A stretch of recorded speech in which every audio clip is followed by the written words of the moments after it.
컬럼버스는 2차 항해 때 처음 도착한 곳에서 충격적인 장면을 보고 원주민을 대하는 태도가 달라지게 됩니다.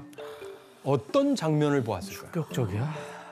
충격적인 장면. 처음 충격을 받을 일이 뭐가 있을까요? 정답.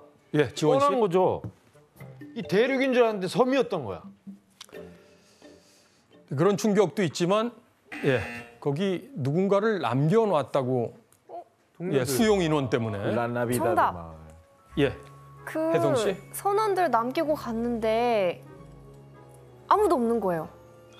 아무도 없다. 그걸 좀 더 정확하게 한번. 식인종이야? 죽음을 당했나? 예, 맞습니다. 정답.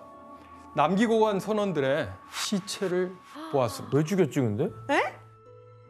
그 남자의 시신 3구를 먼저 발견했다고 해요. 또 섬을 돌아보다가 보니까 뭐 남기고 간 선원들이 거의 대부분 사망한 것을 확인했습니다.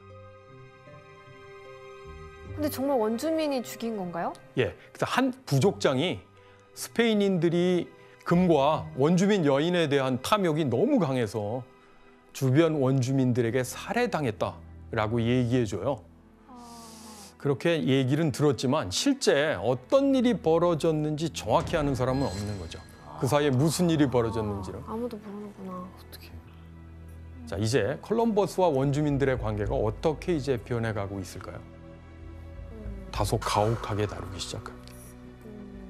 컬럼버스는 이제 요새가 파괴됐으니까 새로운 식민 도시, 정착 식민지를 이제 건설하기 위해서 애썼고요. 거기에 많은 원주민들을 동원해서 짓고 도시 이름은 이사벨 1세 여왕의 이름을 따서 이사벨라라고 이제 지어요. 그런데 이제 그 도시에는 이제 작물이 잘 자라지 않고 그 입지가 그렇게 뭐 좋지 않아서 식량이 굉장히 이제 부족해졌고요. 또 금도 나지 않으니까 정착하려고 갔던 사람들이 굉장히 쉽지 않은 생활을 하게 됐는데요. 결국 그래서 이제 다시 새로운 지역으로 옮겨갔는데 그것이 이제 지금의 도미니카 공화국의 수도인 산토 도밍고로 알려져 있습니다. 그래서 이주민들이 이제 그 산토 도밍고에서 정착에 성공하면서 산토 도밍고는 식민 도시 건설의 이제 모델이 됐다고 볼 수 있고요. 자, 하지만 스페인 이주민들이 정착을 해갈수록 원주민들의 삶은 어땠을까요? 뭐 굉장히 그냥 위협받을 노예 수- 말고는 없죠. 예, 굉장히 위협받을 수 있는 거죠. 자, 특히 이제 금과 향신료 등 당장 돈이 될 만한 것들을 계속 찾으려고 했는데 찾지 못했잖아요. 네. 컬럼버스는 새로운 사업 아이템을 정하게 됩니다. 바로 이 원주민들을 노예로 팔기 시작하는 거죠. 아이고 왜 그래? 1494년 1월에 군주들에게 보고서를 써서 보내는데요. 이때 식민지 사업이 아주 잘 되고 있다라고 하는 과시용으로 한 550명의 원주민을 노예로 보낸답니다. 콜럼버스는 왜 이런 일을 하게 됐냐면 원주민이 비인간적인 측면이 있다. 도대체 어떤 점을 보고 비인간적이라고 생각했을까요? 그 단순히 자신의 동료들 살해해서 그런 거 아니에요? 네, 그것과도 관련이 있고요. 자, 두 번째 항해에 참여했던 어떤 선원의 기록이 있는데요. 바로 식인 풍습과 관련이 있습니다. 식인이었구나. 예. 그 기록에 보면 어떤 원주민들은 다른 섬을 공격해서 사람들을 죽이고 먹어치운다. 이렇게 이제 적혀 있다. 순수한 원주민도 있지만 굉장히 거칠고 식인 풍습을 유지하는 원주민들도 있다는 거죠.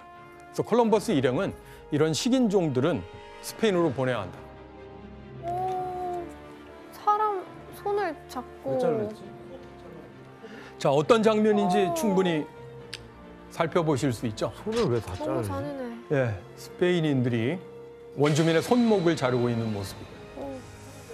아마 이랬다는 것 같아요. 그러니까 원주민들이 금을 캐와라 이렇게 이제 할당됐는데 그걸 다 채워오지 못하자 굉장히 가혹하게 처벌한 것이라고 볼 수 있죠. 잔인하다 잔인해. 저 뒤에 시체 덤이 보여요?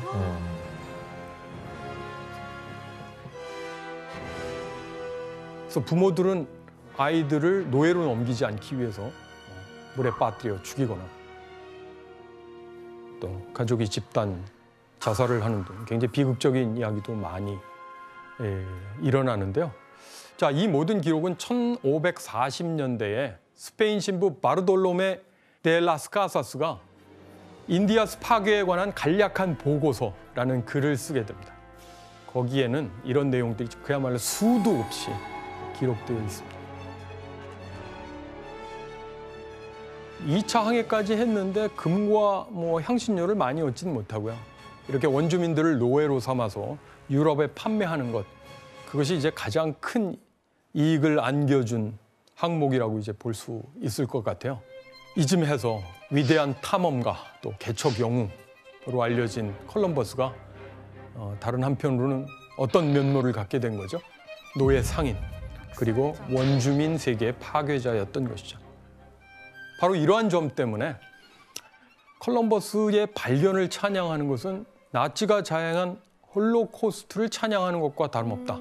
이런 방식으로 콜럼버스를 강하게 비판하는 사람도 적지 않게 되었습니다. 콜럼버스의 탐험이 잔혹한 식민화의 출발점이었다는 것을 부인할 수 없습니다. 콜럼버스가 최초의 정착지로 삼은 카리브해 섬들은 뒤이어 스페인 정복자들의 베이스 캠프가 됐는데요. 이제 우리가 두 번째로 떠날 여행지인데요. 어디죠? 두 번째 여행지는 인류 역사상 가장 파괴적인 인구 감소의 재앙이 벌어진 곳입니다. 콜럼버스가 끝내 금을 많이 못 찾았잖아요.